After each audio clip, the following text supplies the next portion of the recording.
the racism has become about the incumbent. And in,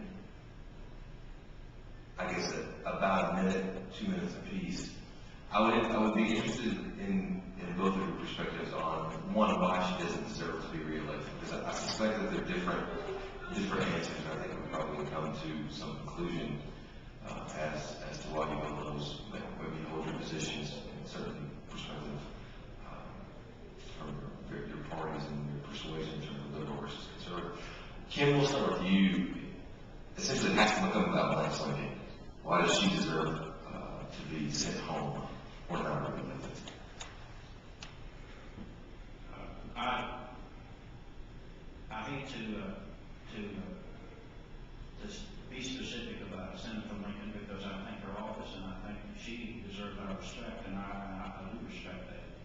But let me just say that two or three things that come to my mind. As most of you know, in 1992, the state of Arkansas voted on term limits, and it passed. And I don't recall what the vote was, but it passed. It's pretty significant. And I voted for it.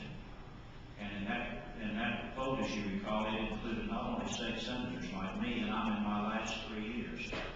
And I'm convinced that whenever I'm gone 3 years from now, or maybe a year from now, if we're successful in this race, the state senate will go on without me. And there'll be a younger person than I who will take my place. One of the blessings there is of being a parent and a grandparent and even a politician with term limits is the right to help train and influence and direct your replacements. So the first thing I would say is Senator Lincoln is completing her second term, and I would wish her well to come back, as I'm going to do in 3 or 4 years, and return to the private sector. Now, I can run for 2 more terms in the Arkansas House of Representatives if I choose to do that, but probably that won't happen.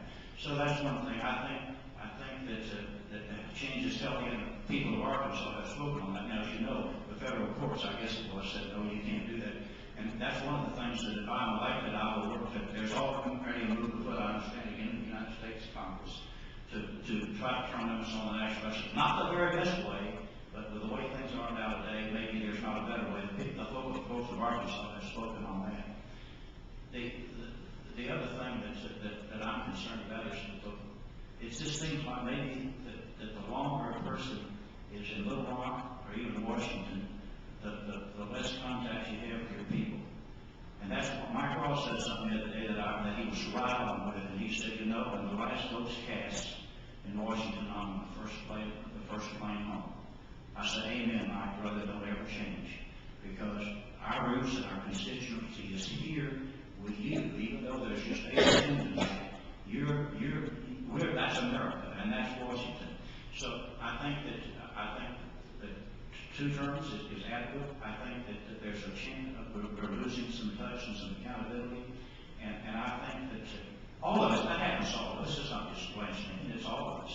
And so the accountability, I think, is a big thing. But that's the 2 big things, is that I think that and we'll be talking about some of these issues tonight: health care, cap and trade, car check, and other things. And the closer you are to the people, I think the better you're going to reflect what they want.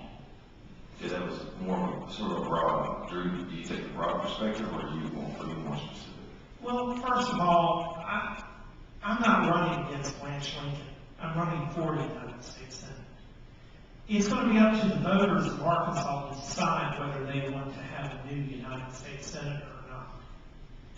However, in the primary, and that would be the very first choice for the voters of Arkansas to decide whether they want a new United States Senator, they need to look at 3 basic issues and compare and contrast.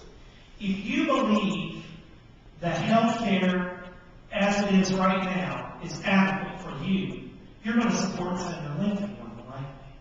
But if you believe, as I do, that health care is the most important moral as well as civil issue that we have in this country today, then I'm your candidate, because I support making sure that every American is provided with universal single-payer health care.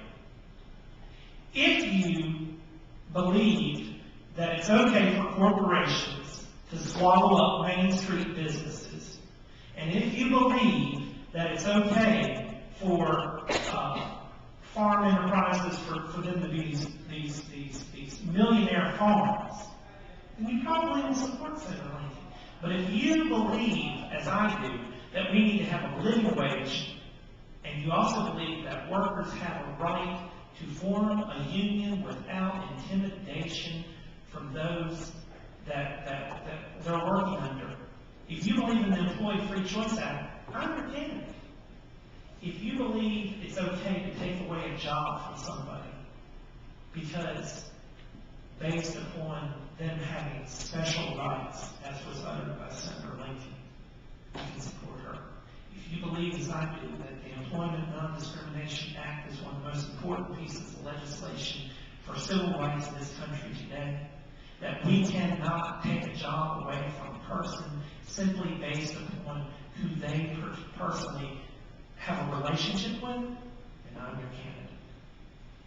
And those are the three issues. But I'm running for United States Senate on those issues. So that I'm not running against Yeah, those are your issues.